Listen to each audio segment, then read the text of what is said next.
কেমন আছো? আলহামদুলিল্লাহ ভাই, ভালো ভালো। সবজির বাজারের দরদাম কেমন? দাম কি ঊর্ধ্বমুখী?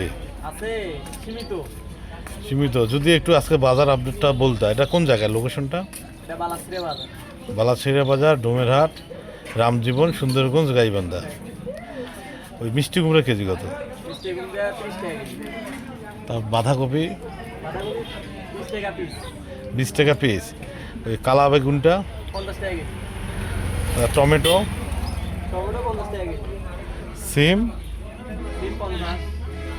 তারপরে হচ্ছে বেগুন, সাদা বেগুন 60 টাকা কেজি। মূলা, মূলা 20 টাকা কেজি। তারপরে হচ্ছে ফুলকপি, ফুলকপি 30 টাকা কেজি। তারপরে হচ্ছে এটা যে শশা। শসা 60 টাকা কেজি। এই আলু তো 3 প্রকার, এই আলুর 3 প্রকার দাম কীরকম? একটা 25 টাকা কেজি, একটা 35 টাকা কেজি, একটা 30 টাকা কেজি। তারপরে হচ্ছে দাম যে এইভাবে ঊর্ধ্বমুখী, এটা কি কমার সম্ভাবনা আছে? অবশ্যই ভাই, এখন তো সেজেনে তো এই সময় এত দাম হওয়ার কথা না। রসুনের কেজি কত? রসুন 60 টাকা কেজি। আদা, আদা 160। মরিচ, তোমার হলো মরিচ হলো 80 টাকা কেজি। বিক্রি হয় কেমন? হয় মোটা। তোমার নাম কি? মোহাম্মদ আশিকুল। আশিকুল ইসলাম। আচ্ছা, ঠিক আছে, ধন্যবাদ। হ্যাঁ।